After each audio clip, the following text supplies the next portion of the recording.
विश्रामपछि पुनः स्वागत छ प्राइम इस्युमा। आज हामीले समसामयिक राजनीतिक घटनाक्रमसँग सम्बन्धित रहेर अबको नयाँ बन्ने गठबन्धन कस्तो हुन्छ, साँच्चीकै गठबन्धन बन्छ अथवा बन्दैन, केही समय मात्र बाँकी अर्थात् भोलि बेलुका 9 बजेसम्मको मात्र बाँकी रहँदाखेरि अब कसको सरकार बन्ला अथवा पुरानै प्रधानमन्त्री केपी शर्मा ओलीकै सरकार निरन्तर होला भन्ने विषयमा आज हामी कुरा गरिरहेका छौँ।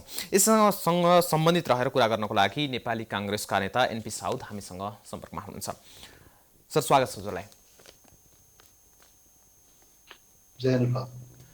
अबको गठबन्धन चाहिँ कस्तो बन्छ? अब हामी अहिलेको वर्तमान नेकपा एमाले सरकारका विरुद्ध संसदमा रहेका सबै राजनैतिक शक्तिहरू, सबै दलहरूलाई एउटा ठाउँमा ल्याउने प्रयत्न गरिराखेका छौँ। त्यसमा काङ्ग्रेस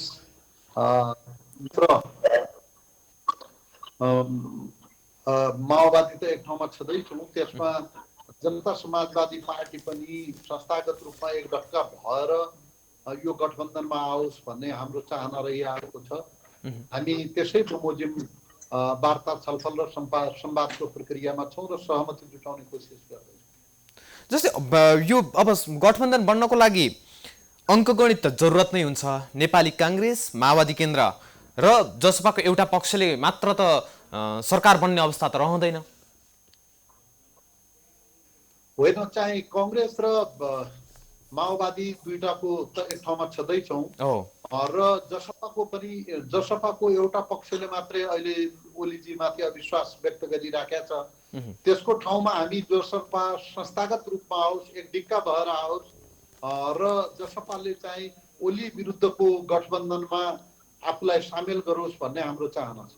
तर यति बेलासम्मको माहौल त त्यस्तो भइरहेको छैन। महन्त ठाकुर पक्षले त तटस्थ बसे पनि केपी शर्मा ओलीले नै सपोर्ट गरे जस्तो देखिएको छ नि। अब महन्तजी उहाँहरूले पनि ओलीजीको विगत देख्नु भएको छ। ओलीजीले मधेसका मुद्दाहरू, संविधान संशोधनका मुद्दाहरू, समानुपातिकीय संहिताका मुद्दाहरूका बारेमा चाहिँ असाध्यै ज्यादा परम्परागत दृष्टिकोण राख्नु भएको थियो। त्यसो राख्नु भएको हुनाले अहिले मधेसमा कार्यरत दलहरू र ओलीजीको बिचमा काम गर्दाखेरि सहकार्य पनि नभइरहेको वस्तुस्थिति हो। र अहिले पनि हामीलाई विश्वास के छ भनेपछि महन्त ठाकुरजी भन्नुहोस् या राजेन्द्र महतो, उहाँहरूले प्रजातान्त्रिक प्रणालीलाई सुदृढ गर्नका लागि अहिलेको सरकारले जसरी संविधानलाई च्यापेको छ, संविधानको मानमर्दन गर्ने कोसिस गरेको छ, सबभन्दा पहिले केही विधेयकहरू ल्याएर चाहिँ संवैधानिक परिषदलाई अपाङ्ग बनाउनु खोज्यो, त्यसपछि दलहरू तोड्न खोज्यो, त्यतिले नपुगेर मध्यावधि निर्वाचनको घोषणा गर्यो जसलाई अदालतले उल्ट्याइदिएको छ। र अहिले पनि सरकार चाहिँ यो संसदलाई नै समाप्त गर्ने बाटोतिर लागिरहेका छ।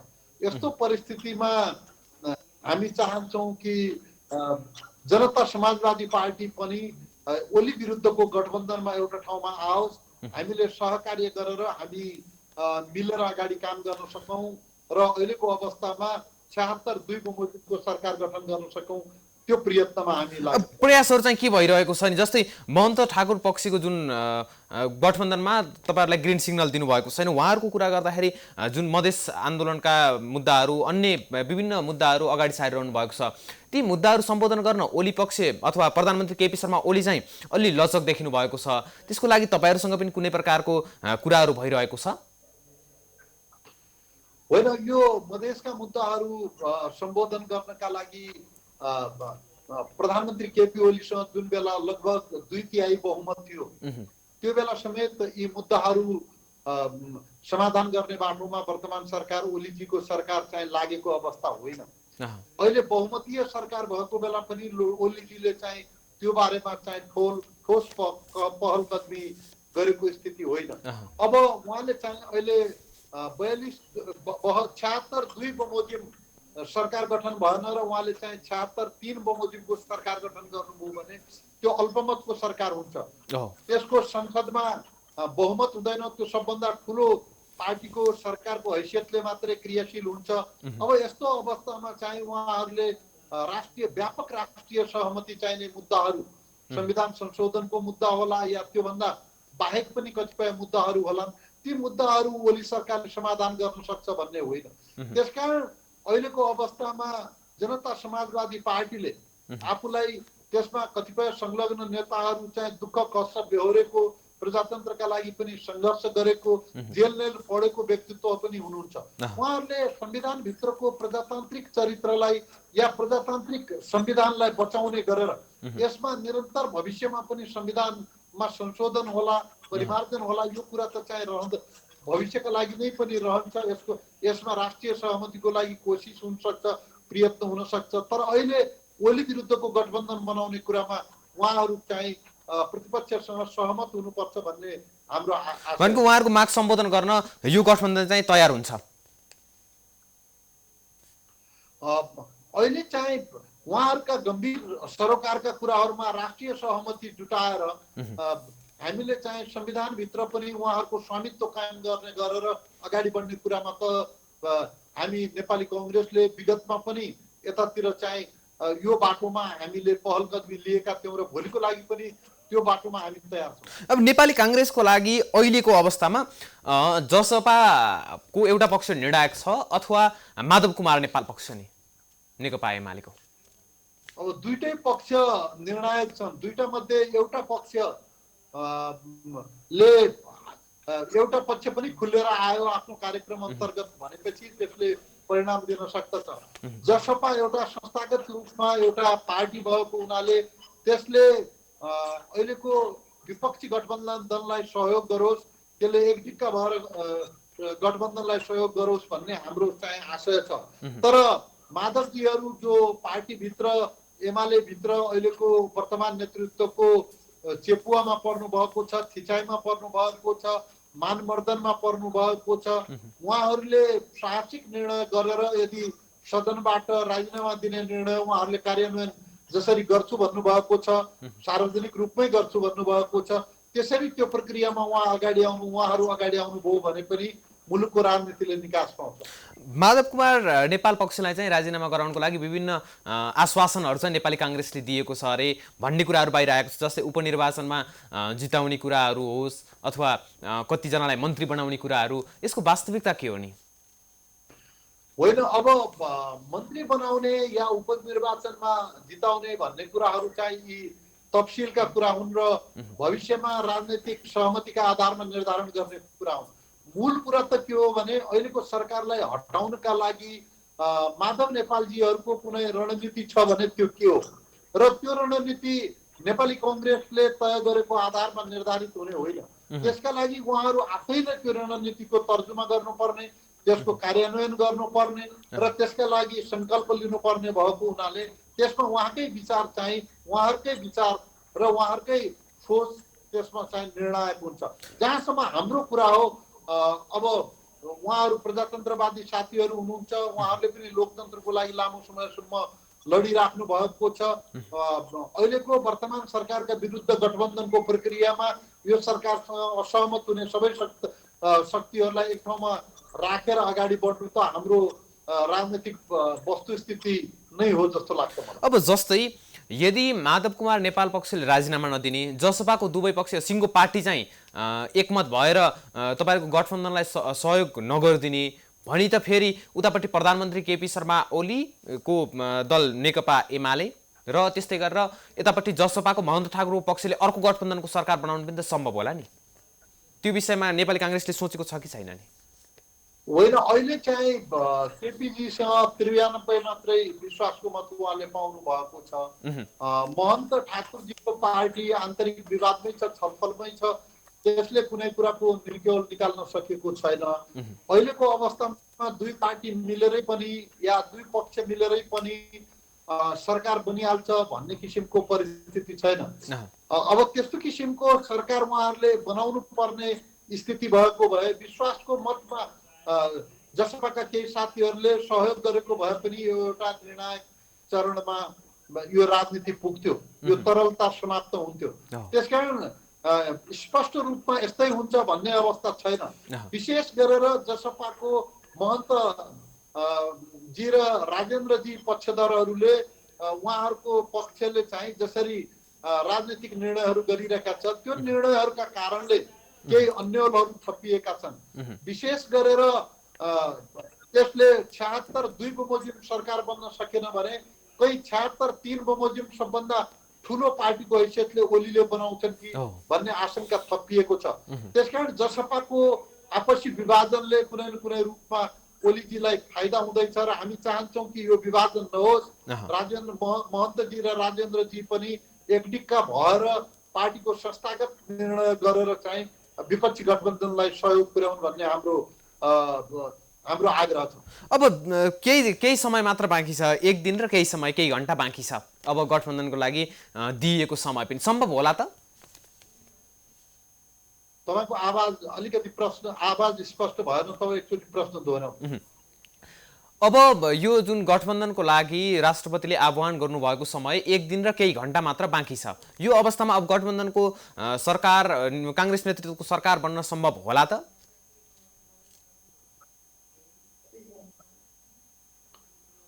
यो चाहिँ आवाज स्पष्ट आएन, फेरि कोसिस गर्छु। यो गठबन्धन बनाउनको लागि जुन समय दिइएको थियो त्यो समय चाहिँ अब एक दिन र केही घण्टा मात्र बाँकी छ। सुन्दै हुनुहुन्छ?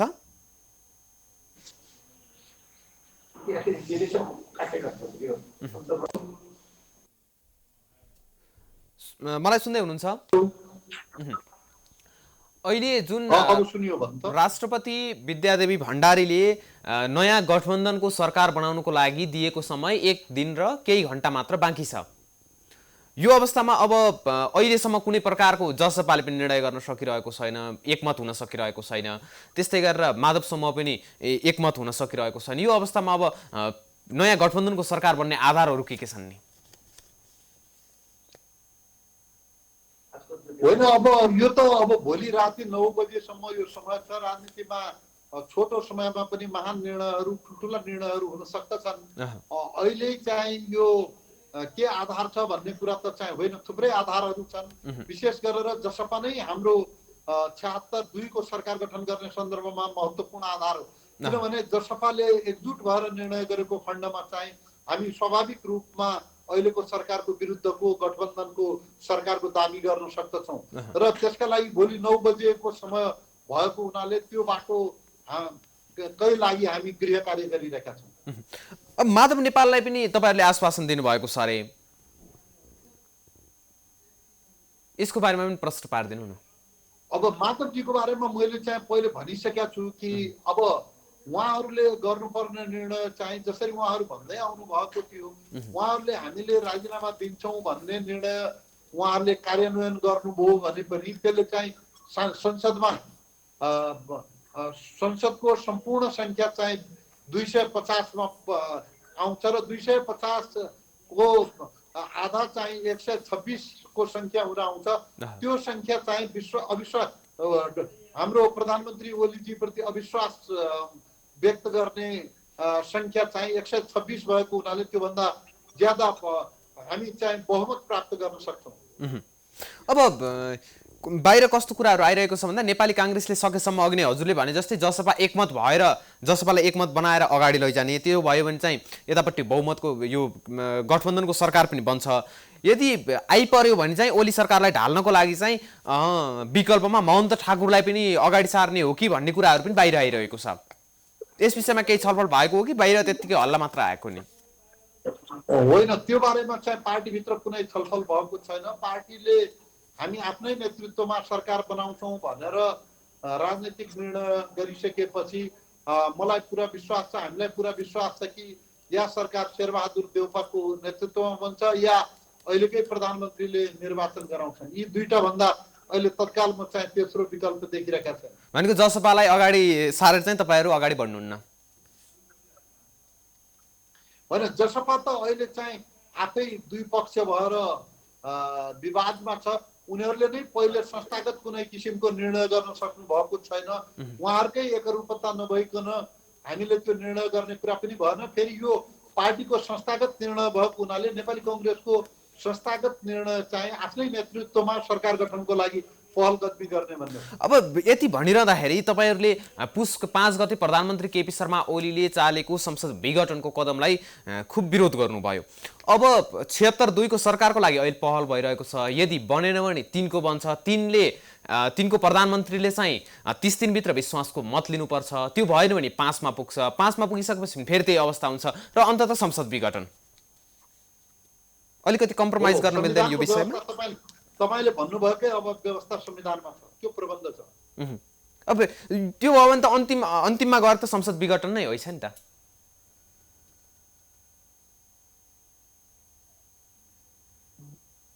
हेलो, मलाई सुन्नुभयो? अब जुन व्यवस्था छ र जुन प्रकारको अहिले गठबन्धनको लागि प्रयास भइरहेको छ, यति बेलासम्म कुनै पनि निष्कर्ष निस्किएको छैन। यो अवस्थामा फेरि पछि गएर त भोलि बिहान 1 महिना 2 महिना ढिलो होला, तर अन्ततः त संसद विघटन नै हुने हो। कांग्रेसले यो विषयमा केही कुरामा कम्प्रोमाइज गर्न मिल्छ कि मिल्दैन?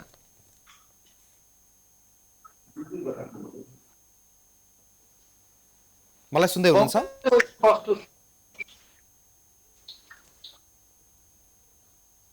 हेलो हेलो, अहिले जुन यो 76-2 अनुसार चाहिँ गठबन्धनको सरकार बनाउनको लागि राष्ट्रपतिले आह्वान गर्नुभएको छ।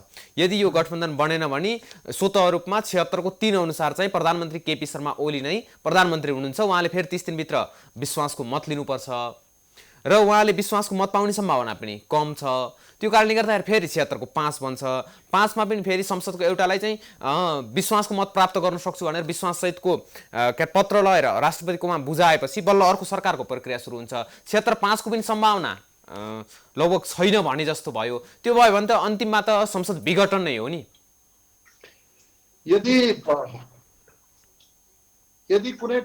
कुनै पनि संविधानमा बन्दोबस्त भएका, संविधानमा प्रबन्ध गरिएका कुनै पनि सरकारले यदि विश्वासको मत प्राप्त गर्न सकेनन् भने यो संसद विघटन हुन्छ र 6 महिनाभित्र चुनाव गर्नुपर्ने हुन्छ। अब यो माहौलमा चुनाव ठिक होला र कि बरु अलिअलि कम्प्रोमाइज गर्न ठिक होला? वास्तवमा यो माहौल चुनावका लागि उपयुक्त छैन। विशेष गरेर कोरोनाको कारणले अहिले हामी एउटा गम्भीर त्रासदीमा छौँ। दिन दुगुना रात चौगुनाका दरले कोरोनाले मरिरहेका छन्। हामीले चाहिँ उपलब्ध गराउन सकेका छैनौँ। हामीले भेन्टिलेटर मात्रै होइन, आइसियु, अक्सिजन जस्तो कुराहरू पनि उपलब्ध गराउन सकिरहेका छैनौँ। यस्तो गम्भीर परिस्थितिमा हामीले चाहिँ चुनावमा जाने कुरा भन्दा पनि अहिलेको महामारीलाई सामना गर्नेतिर सबै राजनैतिक पार्टीहरू एक ठाउँमा आएर हामीले साझा प्रयत्न गर्नुपर्ने हो। तर त्यतातिर अहिलेको सरकार पनि केन्द्रित छैन र राजनैतिक बहस पनि या राजनैतिक परिदृश्य पनि त्यो बाटोतिर चाहिँ अगाडि बढिरहेका जस्तो देखिन्न। त्यसकारण अहिलेको परिस्थितिमा चुनाव भन्दा पनि हामीले अहिलेको मुलुकको चुनौतीलाई, यो महामारीलाई हामीले सामना गर्नुपर्छ। तर यो बाटोमा जानका लागि पनि सरकार चाहियो। अहिलेको सरकारले विश्वासको मत प्राप्त गर्न सकेन र त्यो सरकार चाहिँ यो अहिलेको संसदले एउटा विकल्प दिइसकेपछि, एउटा वैकल्पिक सरकार तयार भइसकेपछि हामी त्यो प्रक्रियामा अगाडि बढ्नुपर्छ। हस्, धेरै धेरै धन्यवाद यो समयको लागि। हस्, तपाईलाई पनि धन्यवाद। उहाँ हुनुहुन्थ्यो नेपाली कांग्रेसका नेता एनपी साउद र समसामयिक अब बन्ने गठबन्धन कस्तो हुन्छ, के प्रयास भइरहेको छ भन्ने विषयमा जानकारी दिनुहुँदै। हस् त, आजको लागि प्राइम इस्युको लागि छुट्याइएको समय सकिएको छ। हामीलाई हेर्दै गर्नुहोला। नमस्कार।